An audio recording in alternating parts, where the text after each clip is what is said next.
Hi, this is Peter Schweizer, and welcome to the Drill Down, where we relentlessly expose cronyism, corruption, and the abuse of power in Washington, D.C. Seated by my side, as always, well, I should say almost always, he was quarantined last week because he was sick, is Eric Eggers, who's a vice president here at GAI and author in his own right. And Eric, we have a great guest today. I'm very excited about this. We're going to be joined by Michele Tafoya, who's a multiple Emmy award-winning journalist who has covered basically every high-profile sporting event you can think of. And we're going to talk today about the media and how the media is changing. The media has continued to evolve, and I think no one has maybe had a better perspective on it than our guest, Michele Tafoya, who recently transitioned from sports journalism to now kind of throwing her hat in the ring and engaging in the political process. You should know, by the way, that Michele and I basically already kind of have a connection because she's worked with Chris Collinsworth for a long time, and I'm also from Titusville, Florida. So we're basically colleagues at this point. Hey, get what you can. Michele, thanks so much for joining us. It's great to have you here. I can't wait to tell Chris that you're from Titusville. I'm very proud of that. At least someone is, yeah. Is there anything to be proud of in Titusville? He actually has his own picture, and I went to Astronaut High School for a year, the same one that he graduated from. His picture, his little thing there. Okay. It's a thing. Good. Well, Michele, thanks for joining us. I mean, you're well known to so many people for your work on Sunday Night Football on NBC, where you worked with Chris Collinsworth and Al Michaels. Before that, you worked at ESPN and ABC, where you covered Monday Night Football. I could go on endlessly about this. You're now based in Minneapolis, and you've got this terrific podcast called Sideline Sanity, which I would encourage everybody to subscribe to. Oh, thanks. We wanted to have you on to talk about the changing role in my mind of journalism. I've noticed it. Have you noticed it, how it's changing? And what are the changes you've seen? And what are some of the worrisome trends that you've noticed in how the media tends to cover stories or not cover stories?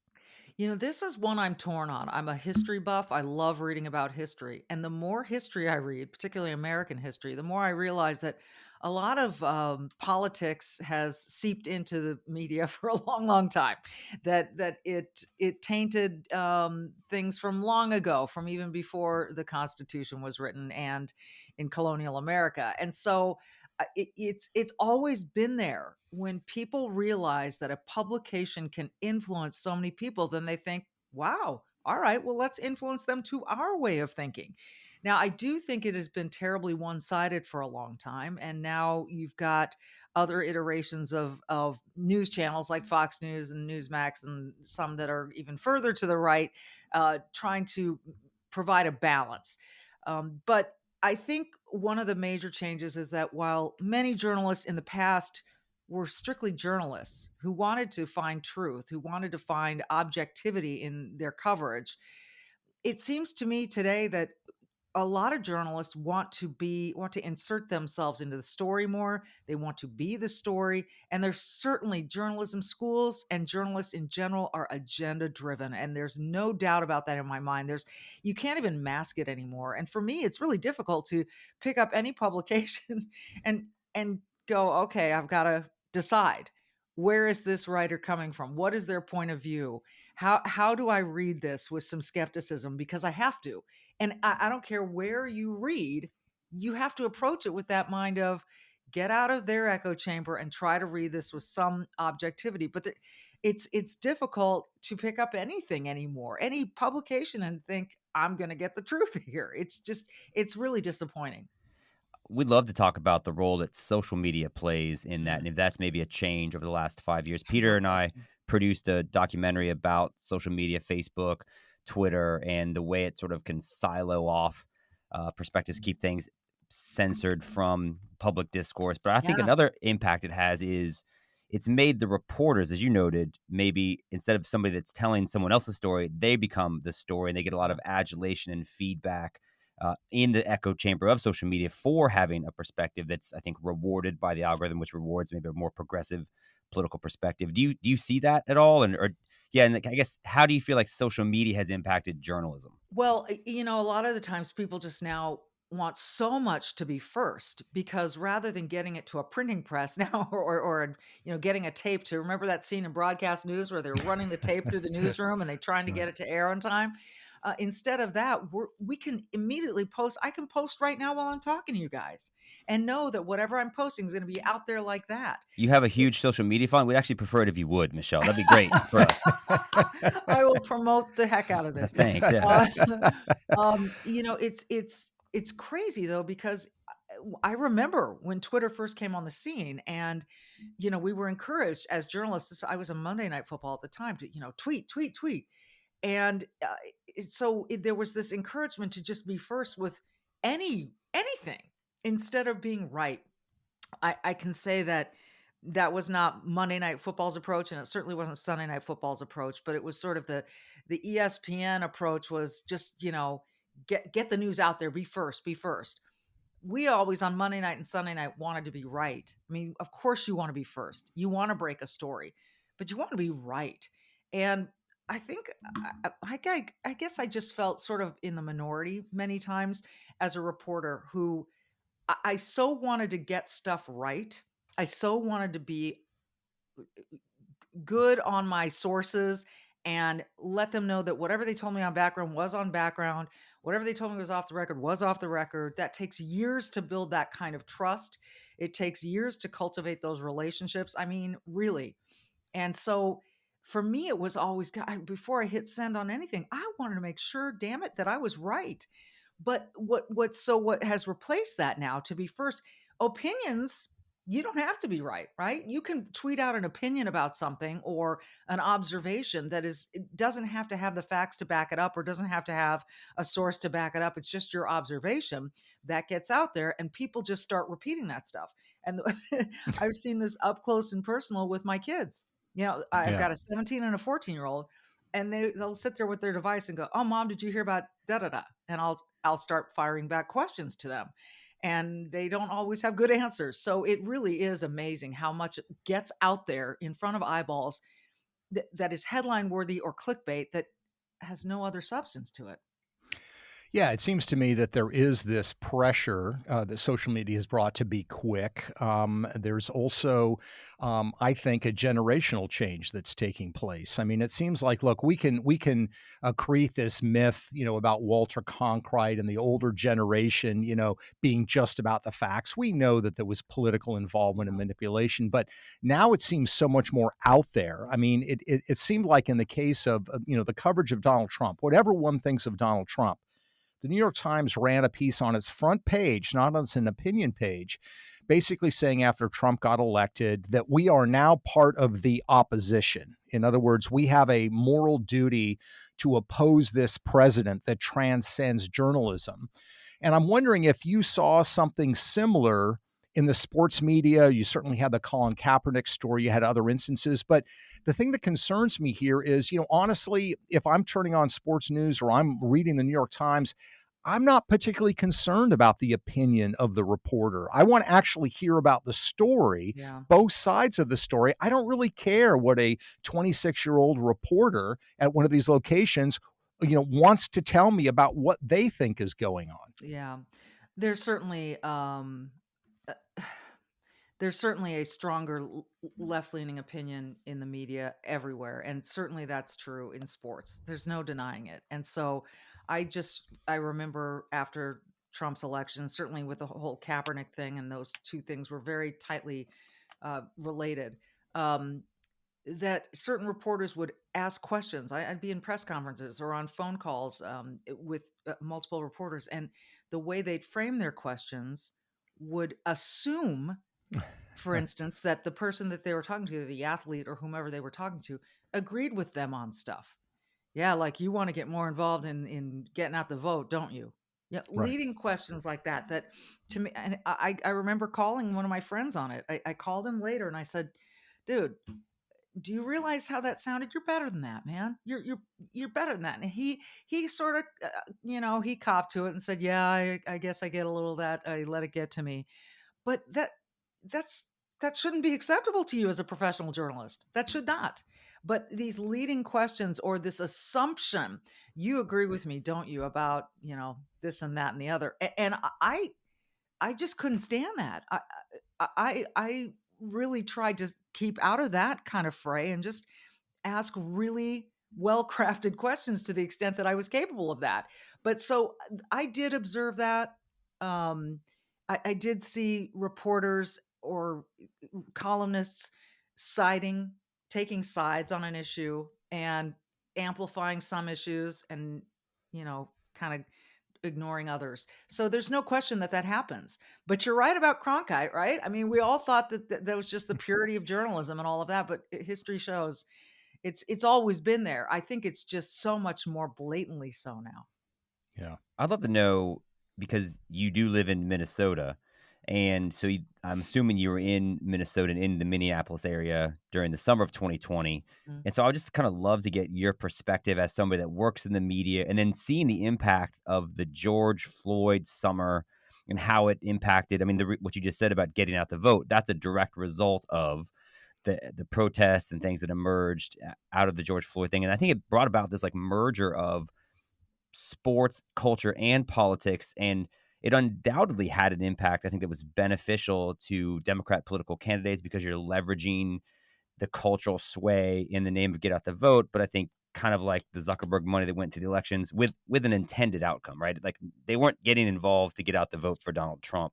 So I No. just so is that something, was it challenging for you to want to just, hey, I'm reporting on this, or like I have an opinion too, and just what was it like, yeah, to work in sports journalism in 2020, especially as a Minneapolis resident, and just seeing the impact that had, I think, on a lot of things in a way that I think did impact the outcome of an election. The first thing I think about when people harken back to 2020 was an evening where we were under curfew and we had neighbors over and we were just sitting in a screened-in porch area, sort of having some wine and whatever food we could find. We were just sitting there talking about how weird this It's was, desperate that we were times. desperate times. I remember we were eating a bunch of string cheese. I remember that vivid. But I remember thinking we were all talking, just going, how bizarre is this that we're under curfew, that we can't really go anywhere, So we hung out just our little neighbors together. I also remember very vividly the CNN reporter saying these are mostly peaceful protests with a fire raging behind them. And I remember a neighbor across the street trying to find resources to take down to one of her friends who was a business owner whose business was on fire. And she was Hmm. running around saying, anyone have fire extinguishers? And we were all trying to come up with fire extinguishers so she could run down there and help.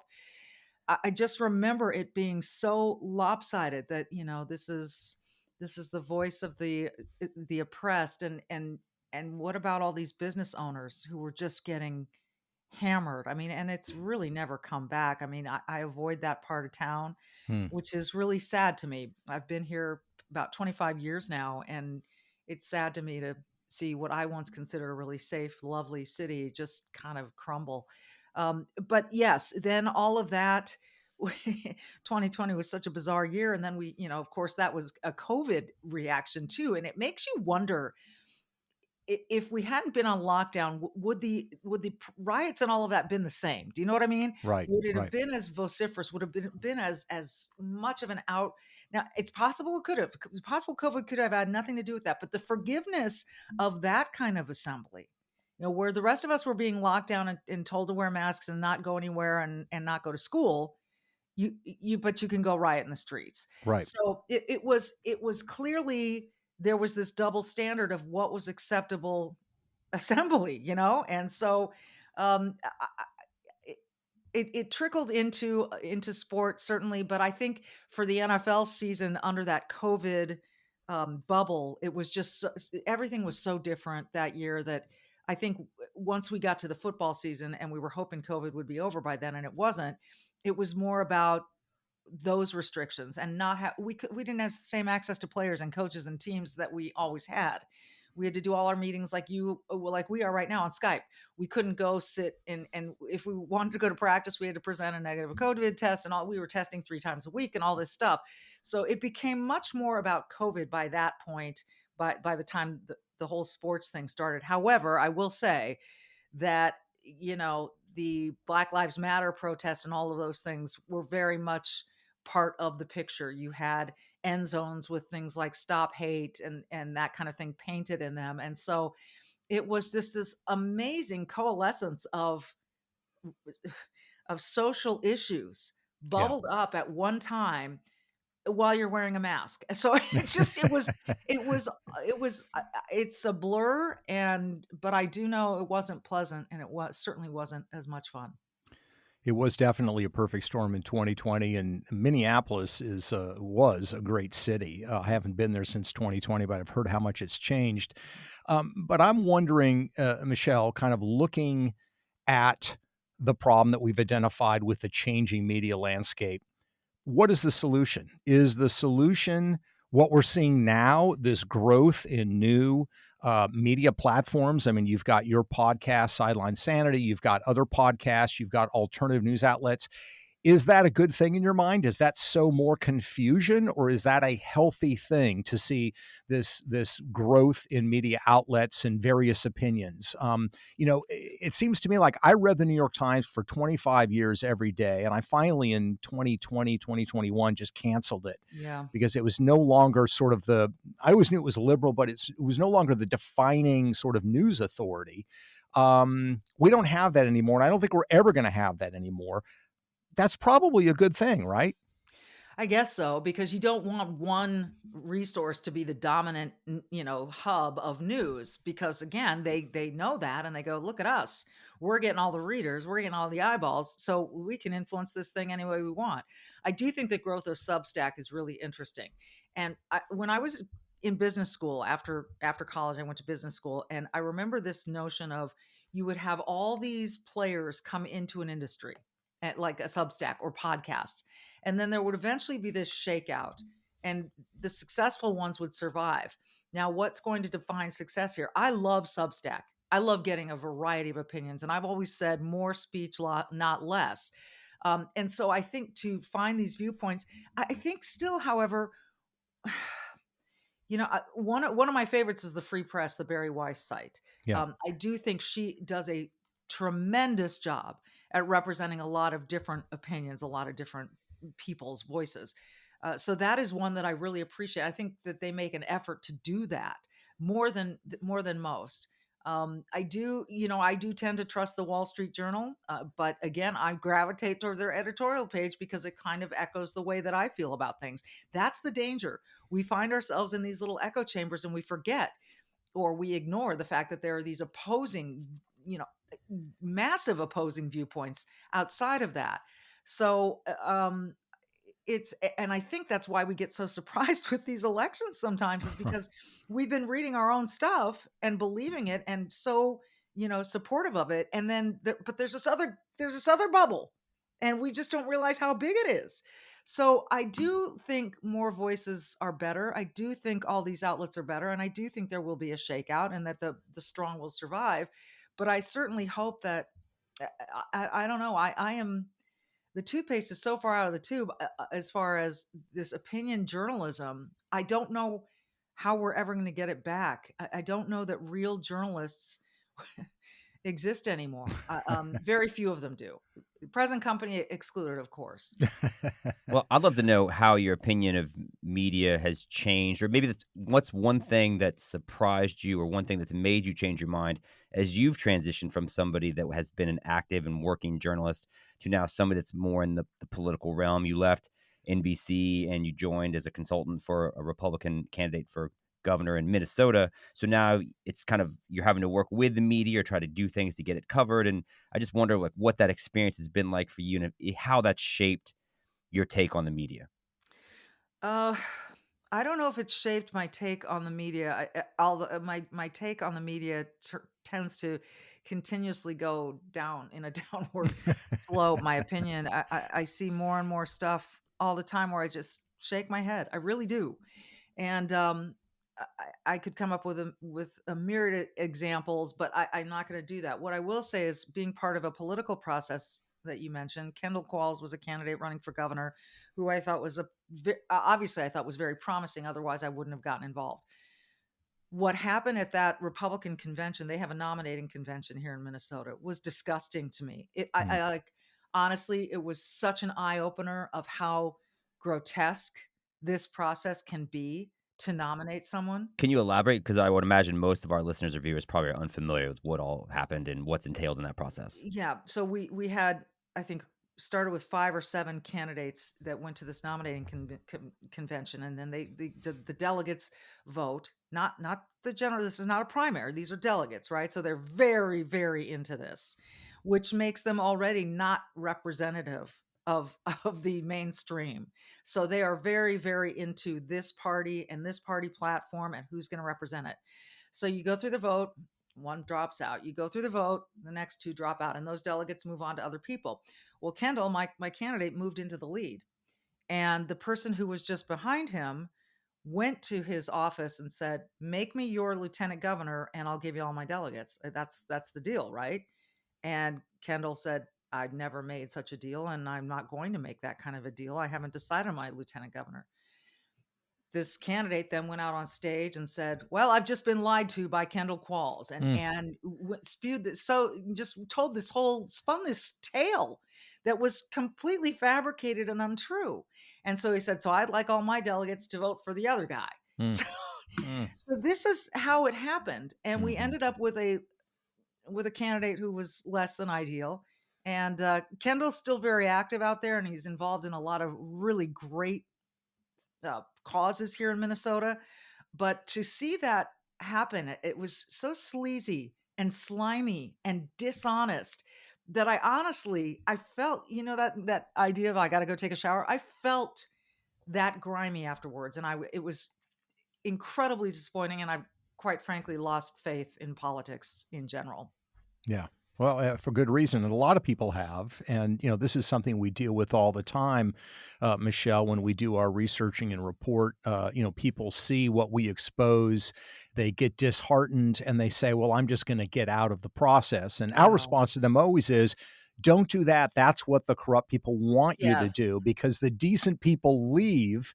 And all you're left is sort of this residual corrupt aspect. But it is very hard when you see it up at front, because you want to be involved in the political process. You want to debate ideas because you care about ideals and values in people.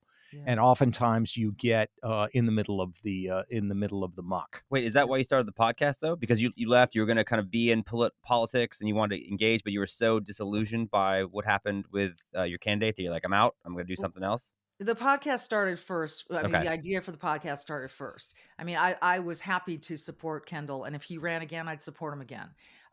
So even through all that muck, but I don't. It's hard to see potential for change in some of these systems, like that Mm, nominating convention. It ought to go away. There ought to be a primary, yeah, period, the end. yeah. And what they have all these candidates do when they go into that nominating convention is say, "I will honor the result. I will not primary." So even though there is a quote unquote primary later, everyone's already said, "I won't be in it, and whoever is the nominee out of this convention will get my support." So it's so limiting, and it's not really free. It's just you're locked into what these delegates have told you is the right thing. Um, so I'll say this too, because I'm feeling this today with what's gone on in Florida recently, is that I think the Republican Party really needs to figure out a different position on abortion. I think they need to message it differently, or get the hell out of the way, or something, because as someone put it this morning, and I'm sorry, I can't remember who, I was watching the news listening. Every time a bell rings, an angel gets its wings. Every time a Republican talks about abortion, someone leaves the Republican Party and joins the Democrat side. Yeah, And it was a very good and I think that's true. Now I happen to be pro-choice to an extent, yeah. but I'm also tend to support Republicans, but the messaging on this has been terrible, Yeah. and it needs to get a revamp in a big way. Well, and I think it's interesting the way you said it, Michelle. You're pro-choice to a point, Hmm. and I think that's where most Americans are, I agree. in the middle. And what's interesting is the emphasis, of course, has been on some of the Republican bills that you talked about.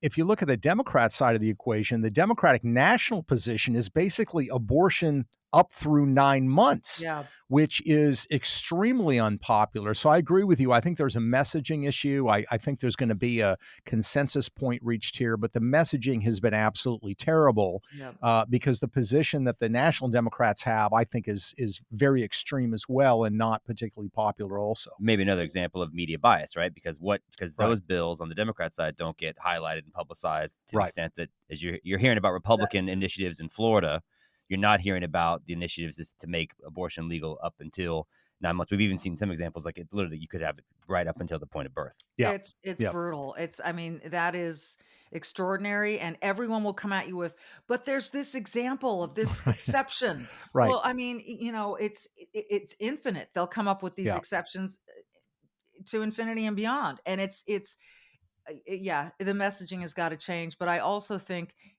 one thing that doomed the Republican candidate for governor here in Minnesota was he had gone on the record saying, "I will ban abortion." You Right. can't say that. You're going Yeah. to scare the hell out of so many people. And even if that's what you'd like to do, to go on the record, it ruined him. It absolutely ruined him. Especially in a state like Minnesota, right? Yes. Yeah. Well, listen, we've had this wonderful conversation with Michele Tafoya. Thank you for joining us, Michele. She's got an excellent podcast called Sideline Sanity that I've been on. I would encourage everybody to subscribe. It's terrific. She's got a whole wide variety of guests. And we appreciate you joining us, and I hope we can do this again sometime I soon. would love to. I would love to. Thank you so much, guys. I appreciate Great. it. Thanks, Michele.